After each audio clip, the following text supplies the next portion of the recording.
Al. Bismillah, alhamdulillah, wassalatu wassalamu ala sayyidina Muhammad wa ala alihi wa ashabihi ajma'in. Rabbi shrah li sadri wa yassir li amri wa hlul 'uqdatan min lisani yafqahu qawli.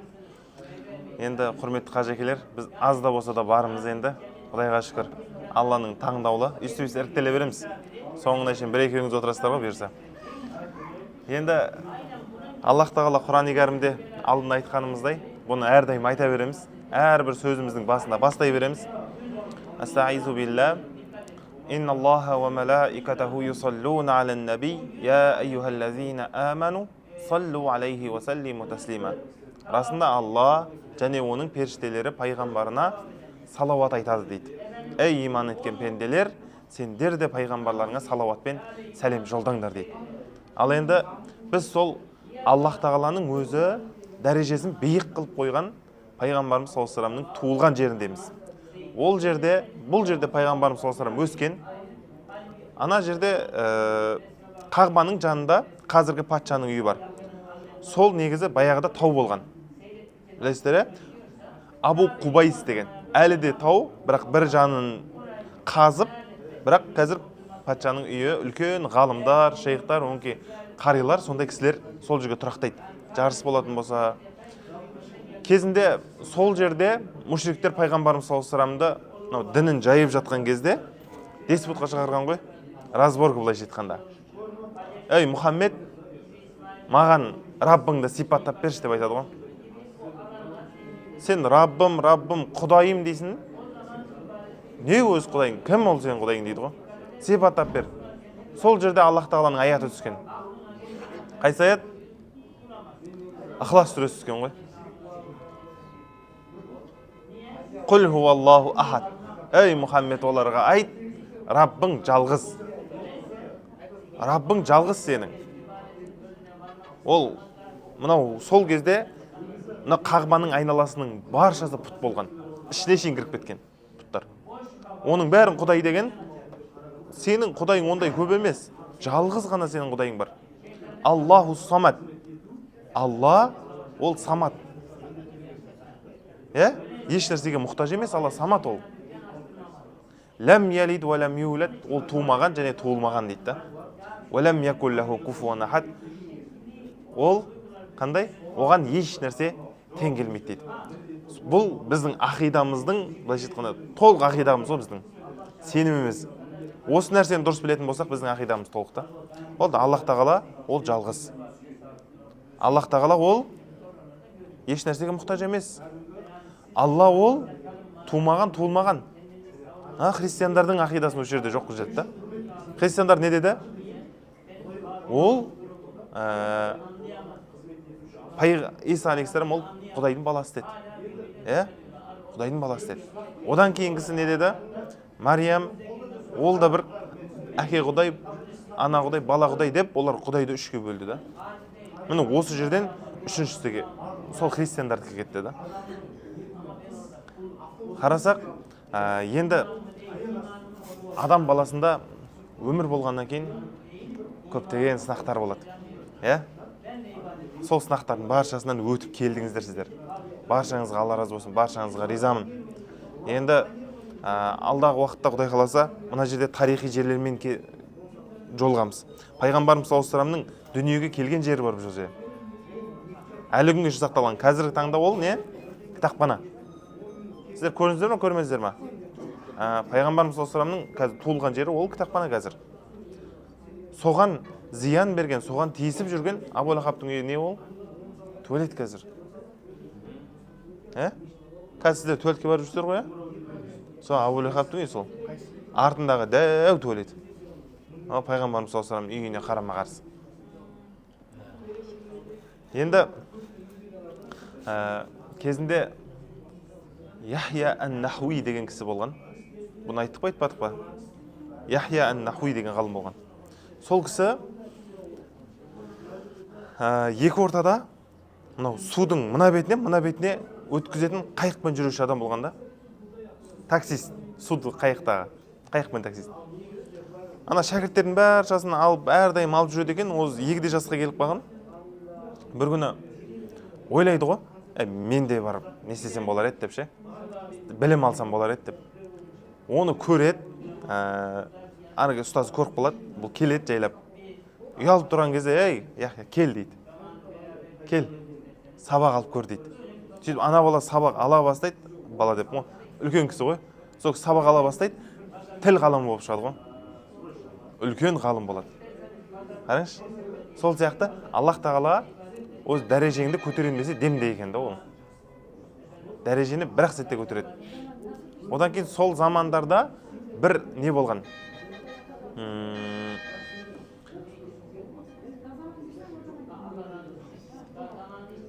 Саудагер болған. Саудагер кісі. Ол кездерде егер саудаға біреу кететін болса, 2-3 айлап жоқ болады екен да ол. Оған дайындалып, оны ауыл болып, жұрт болып шығарып салады екен оны. Сөйтіп шығарып салады, анау бір күн қараса елде жүр дейді ана ғалым. Жолығып қалады ғой. Ананы тойлап шығарып салған ғой. Сөйтіп, ей, сен не жүрсің дейді. Мен осындай кетіп бара жатырмын дейді. Бір талдың түбіне тоқтадым дейді. Тоқтадым да қарасам, бір қанаты сынған бір құс тұр екен дейді. Мен ойладым дейді да, мынау ұша алмайды, талдың төбесінде тұр. Бұл қаяқтан тамақ тауып жеп отыр. Бұның тамағын кім әкеп беріп отыр екен деп ойлап қалдым дейді да ішімнен. Сөйтсем алыстан бір құс ұшып келді дейді. Сөйтті де анаған тамақ берді де кетіп қалды дейді ғой. Берді де сразу кетіп қалған. Сөйтіп бұл ойлаған ғой. Енді Аллах тағала мынау жаралы құстың өзіне ризық беріп жатқанда, мен өмірімді қатерге тігіп, айдалаға бармасам да өз елімде ризығым бар екен ғой дейді да. Сөйтіп қайтып келдім дейді. Содан кейін кім айтады ғой? Әлгі ғалым ше. Сен неге сол сынған құстан ғибрат алдың дейді да. Сен анау алыстан ұшып келіп, беріп кеткен құстан ғибрат алмадың ба дейді да. Біз дәл сол сияқты ғибратты неден алатынымызды білуіміз керек екен да. Бір нәрсені көріп қалсақ, сол нәрсе біз үшін ғибрат екен деп ойлап қалмауымыз керек та. Әр нәрседен өз ғибратын алуымыз керек. Жалпы біз білім әрдайым алып отыру керек. Әрдайым білімімізді жаңартып отыруымыз керек. Мынау көбісіне сұрақ болады. Мен намаз бастаған кезде сондай ықыласпен оқитынмын. Басында бастаған кезде. Ал қазір қатты ықылас жоқ. Қазір оқу керек болғаннан кейін оқып жүрмін. Баяғыдай сезім жоқ. Бәріміздің басымыздан өтеді. Өтіп жатыр ма? Или енді бастадық па? Енді сол нәрсе әрбір адамның басында болатын нәрсе бұл. Барлық адам басынан кешіреді бұны. Оған не істеу керек десе, оған ғалымдар айтады, жалпы тұрған су сасиды дейді да. Бір орында тұра берген су сасиды. Сен біріншіден намаз оқитын кезде не істедің? Іздендің. Мен не істеуім керек? Қайсысын жаттауым керек? Фатиханы жаттайсың, ұмытып қаласыз. Құнт дұғасының орнына басқа сүре бірдеңе оқысам бола ма деп оны іздендіңіз. Роббана атинан айтып жүре берсем бола ма екен құтты жаттамай-ақ деп. Ізденіп жүрдіңіз да, бірақ жаттап жүрдіңіз кәдімгідей. Ал енді бәрін үйреніп алғаннан кейін бәрі болды. Үндемей тек қана намазыңызды оқып жүрсіз да. Енді қалай бізден намаздың рахаты болады дейді да ол кезде. Біз білім алуымыз керек дейді да. Ары қарай ізденуіміз керек. Ал біздің оқып атқан намазымыз бұл қаяқтан келді бізге? Кім бізге үйретті? Ол қаяқтан жетті өзі? Пайғамбарымыз жеткізді ма оны бізге? Демек, қалай жеткізді екен оны бізге? Қандай қиыншылықпен жеткізді екен? Соны ізденуіміз керек. Пайғамбарымыз сосын тарихтарын, оған деген махаббатта. Баршасын арттыруға тырысуымыз керек. Одан кейін мен намазымда мүмкін қателік бар шығар. Фиқ кітаптары бар. Намазды қалай оқимыз, дәретті қалай аламыз, қалай жасаймыз жалпы, қалай дұрыс адам боламыз. Соның бәрін ізденуіміз керек та. Сонда біздің намазымыздың ләззаты болады ғой. Сонда біз намаздың рахатын тартамыз. Одан кейін көпшілік адамдардың несі, алдында осыдан бір жыл бұрын интернетке салған болатынбыз. Мен таң намазға ұйықтап қалам деген проблемалар болатын. Таң намазға ұйықтап қала берем мен. Постоянно ұйықтап қалам. Не істеймін, не істесек болады өзі, ерте тұру үшін деп. Енді оған біз былай кеңес береміз. Сен жатар кезде міндетті түрде ықылас Кәусар сүресін 3 мәрте оқып жат. Сөйтті, өз-өзіңе қолыңа үрлеп, денеңді бір сипап жат. Егер шынымен сондай ұйықтап қалу сенде проблема болатын болса. Осын салған кезімізде көрдік оқырмандардан, қаншама оқырмандар мен дәл осылай істедім дейді. Шынымен 5 минут алдын тұрып атым дейді. Будильник қоям. Біз будильникке де тұрмаймыз ғой. Будильник қоям дейді. 5 минут ерте тұра берем. Таң намазға ниет етем, 5 минут ерте тұрам дейді. Бұл практикадан өткен жалпы. Бұл не үшін дейді ғой енді? Бұның қаяқтан не қылдыңдар деп, қаяқтан шығарып алдыңдар. Не Құран хадис келіп па осыған деп шығу мүмкін де бір. Бұл практикамен келген дүние.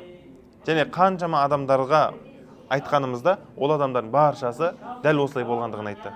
Бұны қаяқтан алып деген кезде жалпы адам бір нәрсеге ниет еткен кезде, ниет етсе, ол міндетті түрде соны істейді. Сен азанғы сағат 4-те немесе 5-те пойыз самолет ұшады екен десең, сен ұйықтай аласың ба? Ұйықтай алмаймыз ғой біз, ұйықтай алмай қаламыз. Неге? Өйткені біз күні бойы соны ойлап жүреміз. Ертең ұйықтап қалмайыншы, ертең ұйықтап қалмайыншы, ертең ұйықтап қалмайыншы. Уақытында барайыншы деп Құдайға дұға тілейміз да. Сол күні таң намазымыз қаза болмайды да біздің. Самолетпен ұшатын күні. Енді жалпы бұл намаз да дәл сол сияқты ғой. Сен егер шынымен күні бойы соны уайымдаған болсаң, я Алла, мен ұйықтап қалмайыншы таң намазға, мен күніге ұйықтап қалып жатырмын. Және бір күні мүмкін сен ұйықтап қалған болуы мүмкін. Адамсың ғой, пендесің, шаршайсың, ғафлетте болып қоясың, түнде ұмытып кетесің ниет етіп жатуды. Шаршап кеп, тыныш жата саласың. Ал енді сол кезде тұрғаннан кейін өкіну керек екен адам. Тұрды, сразу өкініш білдіру керек та. Я Аллахым, мені мейіріміңнен алыстатпашы. Мен күнәһар пендең ұйықтап қалдым. Мен ұйықтап қалдым. Мен нәпсіммен ол. Деп өз-өзімізді кінәлауымыз керек та. Шайтан қалай ұятады бізді? Ой, тепкілеп тұрып ұятады ғой бізді. Содан кейін, себебі адам Аллаға қатты жақындап бара жатқан кезде шайтан оны ұнатпайды деген да. Сол кезде ол Аллах тағала сенің қатты не қылған себепті, жалынған себепті, Аллаға жақындығың артқан себепті, одан да үлкен сауап беріп қойған болуы мүмкін да. Қарасаңшы. Енді мынау уақытымыз өтіп жатыр. Біз қаншасыншы күн біздің Меккеде? 2-ші күн. Ар жақта 3 күн болып келдік. Демек қанша күніміз кетті? 5 күн кетті. Қанша күн қалды?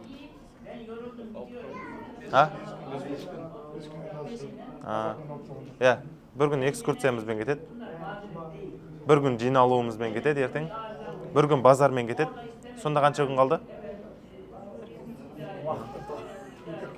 Бітіп қалды, Ал енді азғантай уақыт қалды. Осы уақытымызды біз барынша пайдаланайық. Білмеген нәрсеңіз болса сұраңыздар. Жалғасып отыр міне. Мен бармын. Білмей жатсақ сұраймыз ұстаздардан.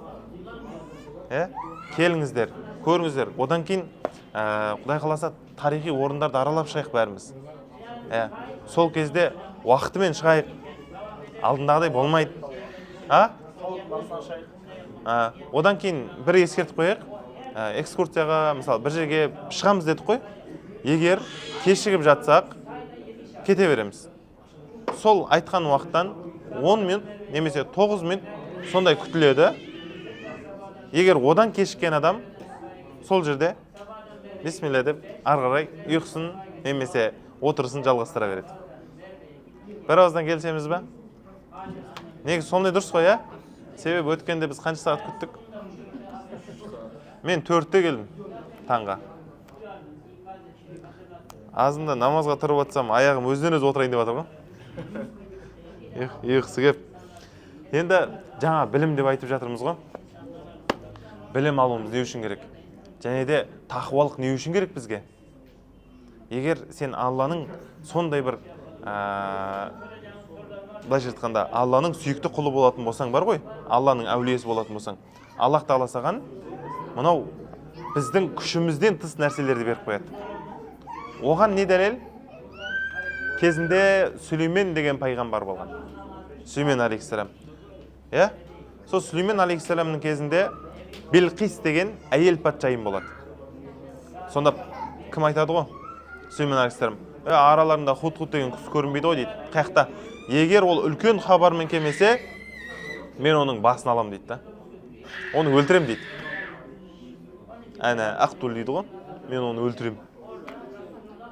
Енді содан анау Худхуд деген құс келеді, сөйтіп айтады Сүлеймен алейхиссаламға. Мен осындай бір патшалықты көрдім дейді. Олар күнге табынады екен дейді. Құдайға емес, күнге табынады екен. Және оларды әйел патшайым басқарады. Және сол әйел патшайымның үлкен бір тағы бар екен дейді ғой. Үлкен тақ дейді ананы. Қазір бар екен сол тақ. Йеменде. Тақтың өзі емес, сол тақтың орны сақталған екен да. Айналасында заттары. Ал енді ол тақ қайда кетті, қазір айтамыз. Сонымен Сүлеймен алейхиссалам айтады, қасындағылармен ақылдасады, оны шақыртады. Ол шақыртқаннан кейін, арада енді ұзақ оқиғалар бар, бір-екі мәселелер бар. Оны шақыртқаннан кейін араларында уәзірлері бар ғой, солармен ақылдасады. Ол барлық жан-жануарлар, жындар сол Сүлеймен алейхиссаламның қызметінде болған сол уақытта. Жындар қызмет ететін болған.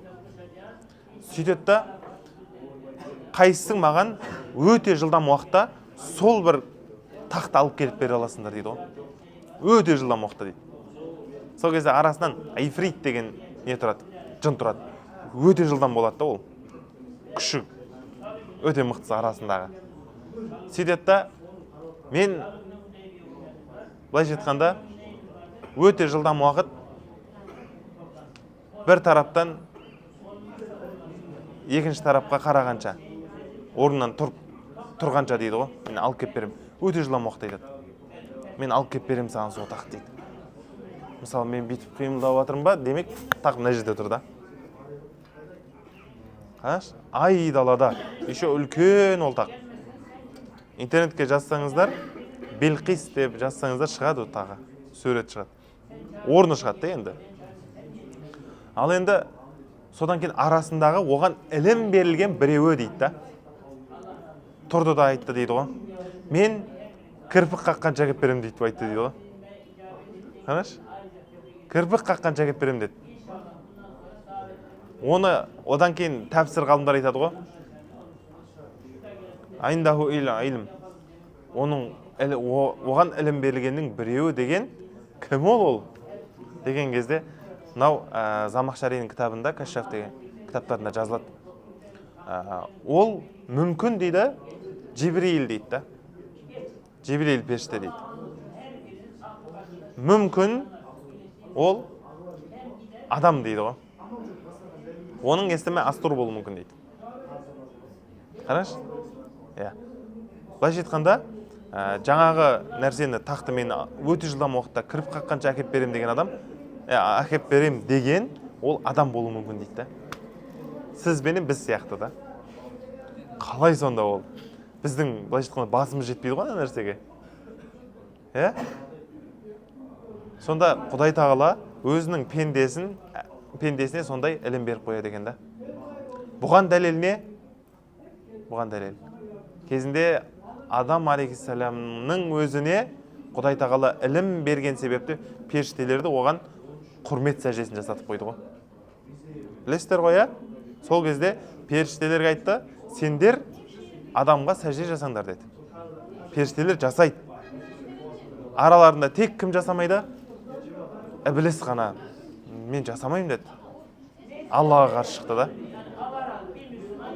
Аллаға қарсы шығып, мен жасамайым деді сәждені. Маған керек емес деді.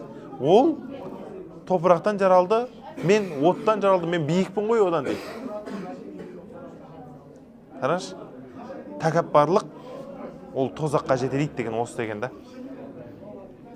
Кімнің жүрегінде шаңның тозаңындай тәкаппарлық болатын болса, ол адам жәннатқа кірмейді дейді ғой пайғамбарымыз саллаллаху алейхи вассалам. Қандай үлкен нәрсе, Сол үшін барынша тәкаппарлықтан біз аулақ болуымыз керек. Ал одан кейінгісі мынау Құдай тағала ілім берілген. Мынау біздің өңірімізде де болған деседі үлкен кісілер. Енді оның болған болу мүмкін, болмаған болуы да мүмкін.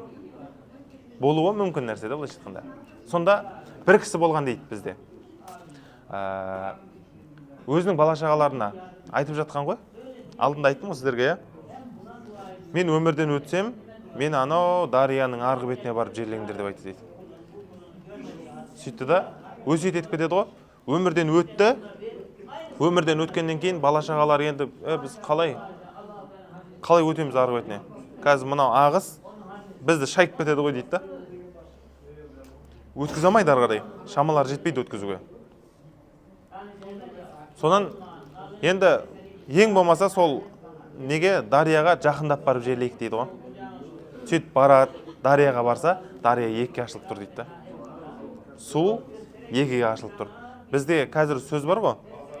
Суды біздің бабаларымыздың біреу теріс қарай ағызған екен деген сияқты. Оның бәрі мүмкін болуы. Жасаған болуы мүмкін солайынан.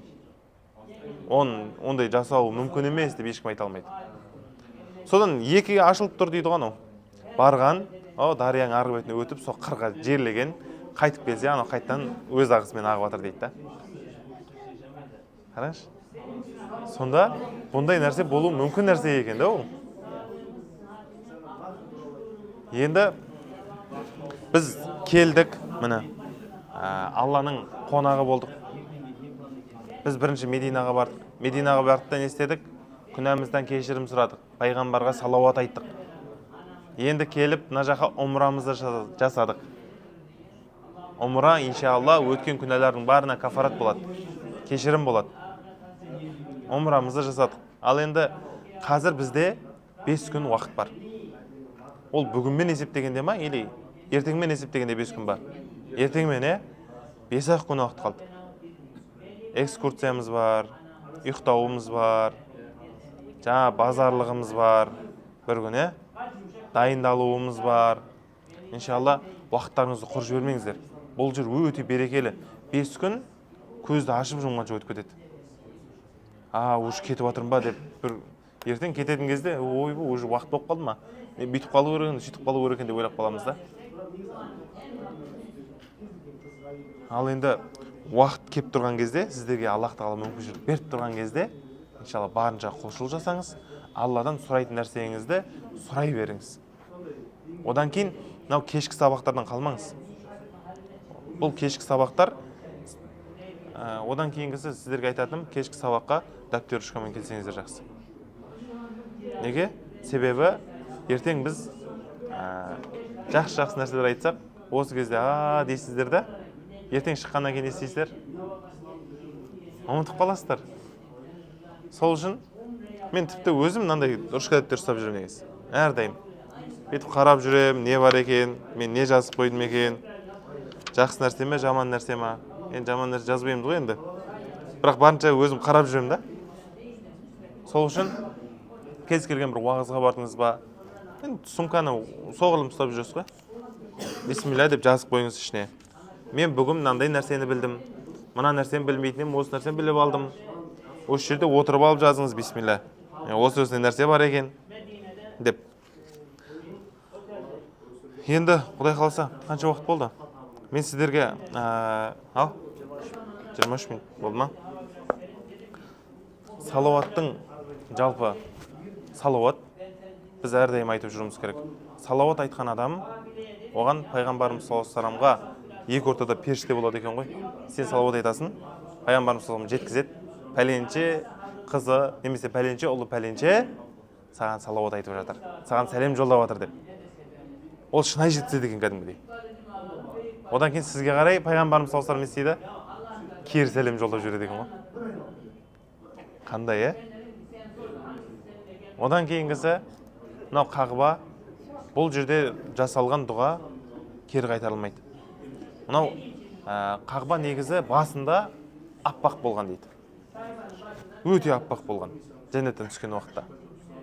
Ал енді адамдардың сондай күнә нестеуімен, күнә жасауымен, ол не істеп кеткен?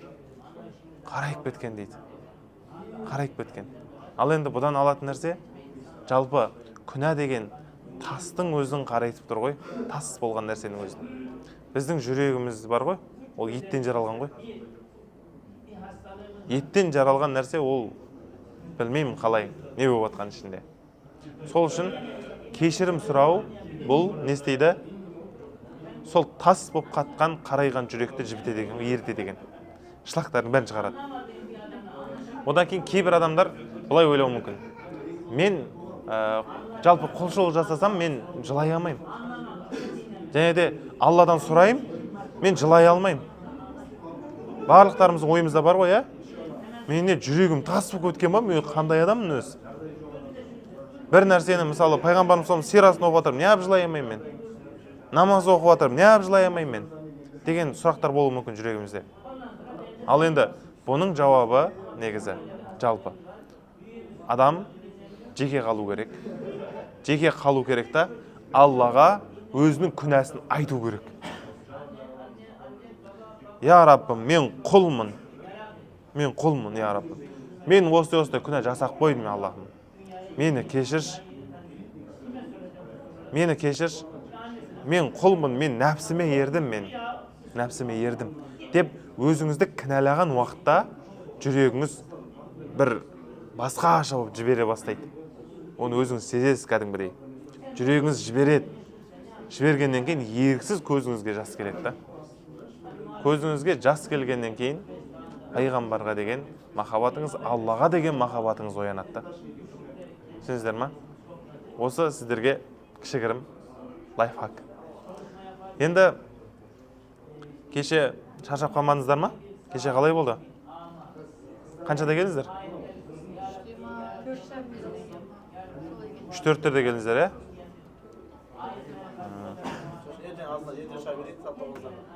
Ертең ба? Бәдәлға ма? Бәдәлға шығатын болсаңыздар, 9-дарда шығыңыздар. Мен басқа тірлігім бар. Қалжың. Жалпы 9-да дедім ма? Демек 9-да астында тұру керек. 8:50 ана лифтте тұрып қалдым деген болмайды. Ертерек әрекет жасау керек та. Лифт бір бәле ғой. Лестницаны беріп қойған ғой сол үшін. Құдай тағала айтады ғой, тақуалық еткен адамға шығар жол беріп қоямыз дейді ғой. Лестница любой уақытта барсаңыз есік ашық тұрады. Пробка жоқ ешқандай. Қалжыңдаймын. Лестница ол примерно жобамен енді, жаңа лифті бар ғой. Бір 10 минут шығар негізі. Мен ойлаймын әйтеуір. Ары барса 10 минут деп ойлаймын да.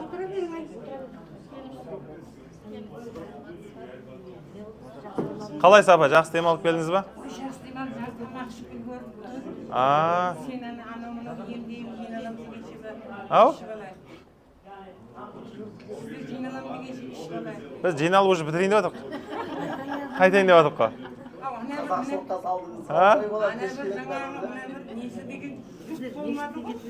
Лифті ма? Жаңа жоқ едіңіз лифтің алдында? Жаңа бір көріп келдім ғой. Қош?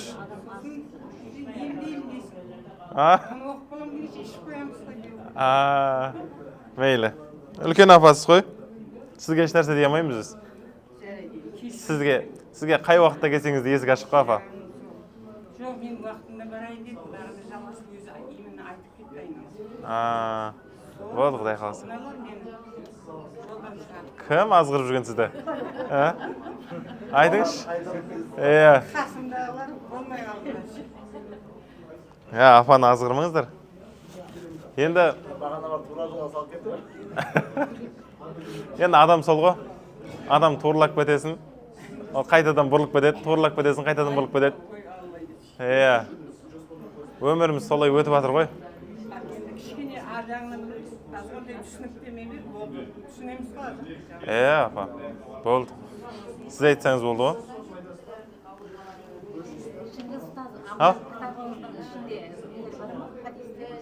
Кітаптың ішінде ма? Мен өзіммен емес кітап. Өзіммен емес. Сіз қай кітапты айтып жатсыз? Жазған кітап па? Ішін бәрі хадис қой? Нет, она өзі жазған.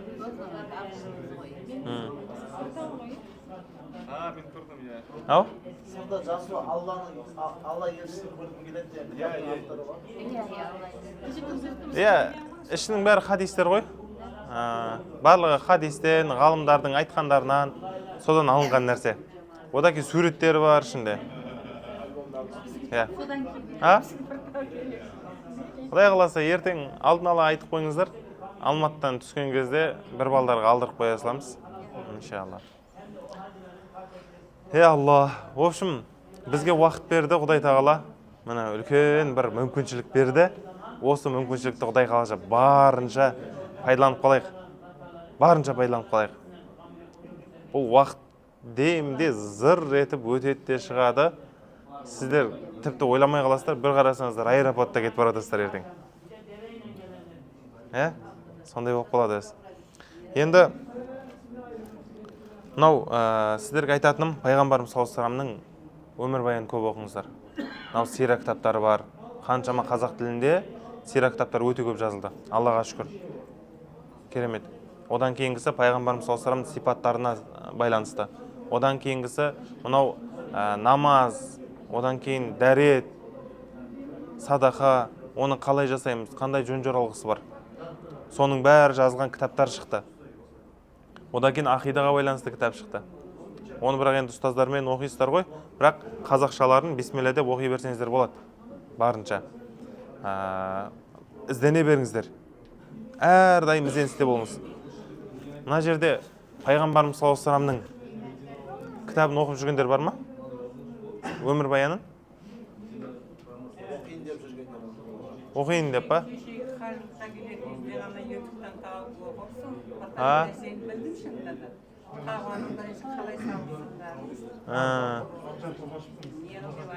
Кім?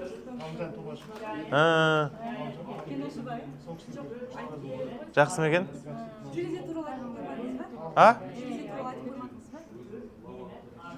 Уже хатым дұғасын жасап қойдық оның. Терезе жауап кетіп қалдық қойшы. Қалжыңдаймын. Әдем есіме салдыңыз ғой, мен ұмытып кеткем оны.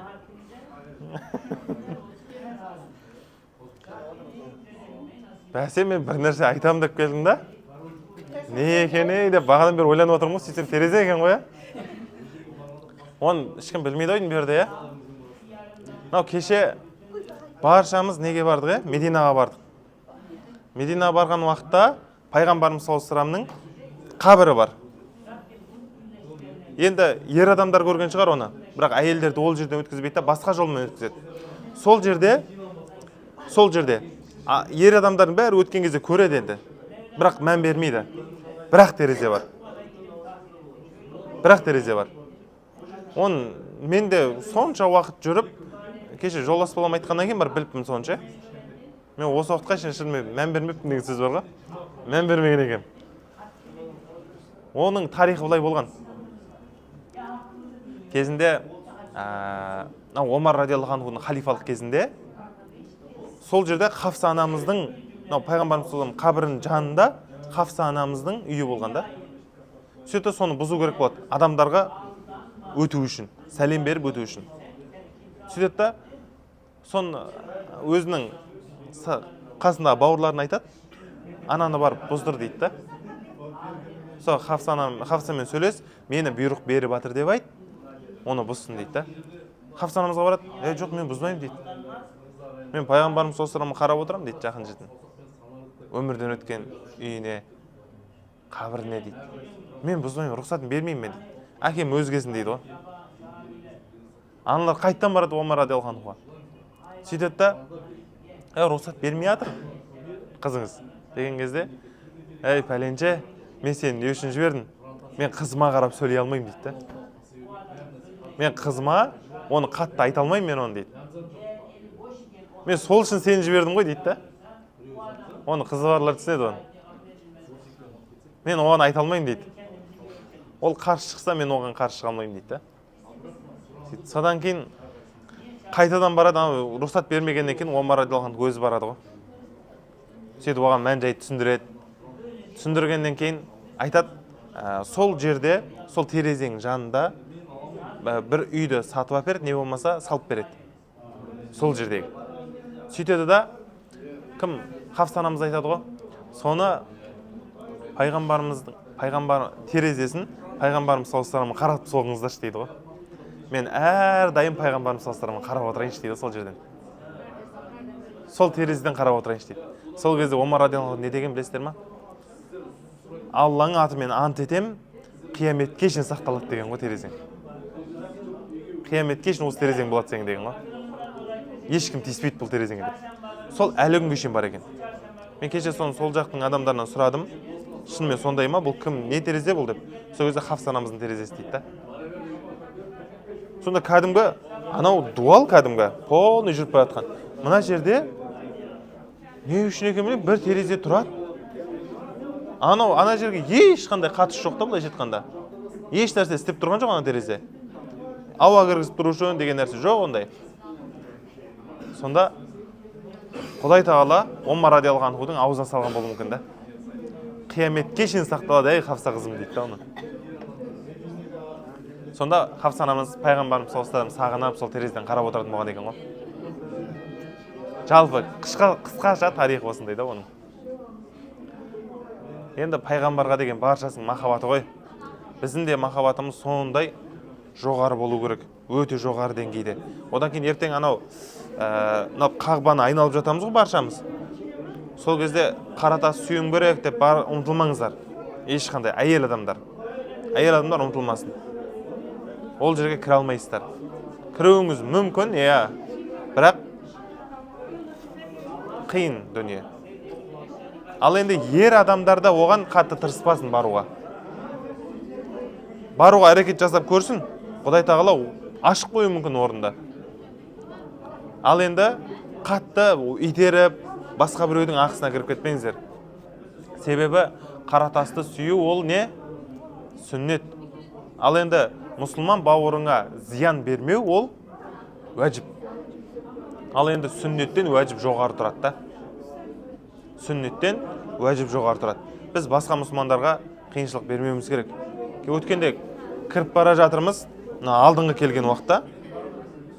Мен енді барынша бүйтіп артқа қарай тақылып алдым, алдындағы адамды итермес үшін. Сол кезде жайлап жақындап бара жатқанбыз. Сөйтсем, арғы жақтан бері әйелдің шыңғырған дауысы шығып жатыр. Айқайлап. Сөйтсем, ана ер адамдардың арасында қысылып қалған екен ғой. Зорға дегенде адамдар оның жолқылап тартып, зорға шығарып алған. Ол былайша айтқанда дұрыс емес та негізі. Әйел адам ол жерге оңайлықпен кіре алмайды.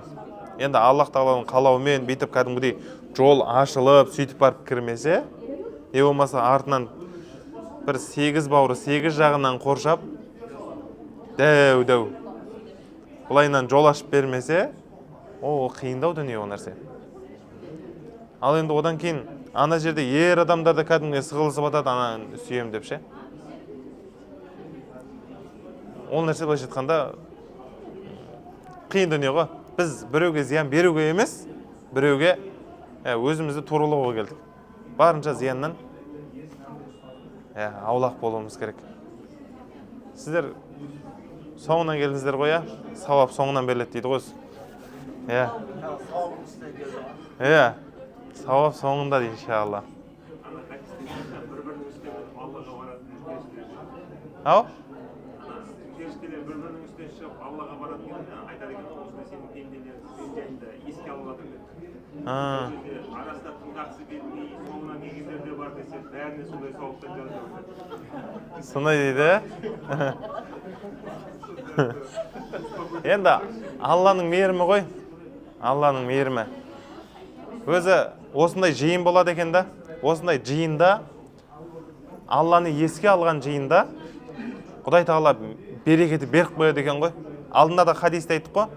Сендер өздеріңнің жиындарыңды салауатпен зейнеттеңдер дейді. Ол себебі қияметте нұр болады дейді ғой. Бұл нұр болады иншалла, бұл отырысымыз. Одан кейін сөзіміздің басын Аллаға мақтаумен, мадақпен, пайғамбарға салауатпен бастауымыз керек. Енді осы жерде бір Алланы еске алып жатқан жиында Құдай тағала өзі мейірімін түсіріп қояды екен да, және періштелеріне айтады екен, баршасының күнәларын кешіріп жібер деп. және арасында әшейін тұрған адамдар да бар деп айтады да. Анау кеттік деп кете салған. Мыналарда миды ашытып шақыра берді сағат 9-да деп ше. Сөйтіп келе салғандар да бар ғой дейді ғой былайша айтқанда. Сөйтсе, Аллах тағала мен мейірімдімін ғой, оларды да кешір деп айтады дейді да. Сол үшін, иншалла, бұл жерге шын көңілмен келгендер болса да, примерно келіп қалған болса да, иншалла, баршаңызды Құдай тағала кешірсін. Өзінің мейіріміне алсын Құдай қаласа. Бірақ қалмаңыздар. Және кешікпейміз, Құдай қаласа. Кешігу деген болмайды. Біз бастап кете береміз. Сағат 9-ды ба? Пайғамбарымызға мен тіккен. Машалла. Әйелдер жуырады ғой. Мың әйел бар. Бір-бірімізге қарамыздық, бәріміз диваны бар, бүйтіп пайғамбардың тұсында тұрмын ғой. Бүйтіп қарасам пайғамбар жап-жасып алып. Сөйтіп сүйіріна, екі рақат тәуба, екі рақат және 4 рақат оқысам, ана әйелдер артынан сата береді.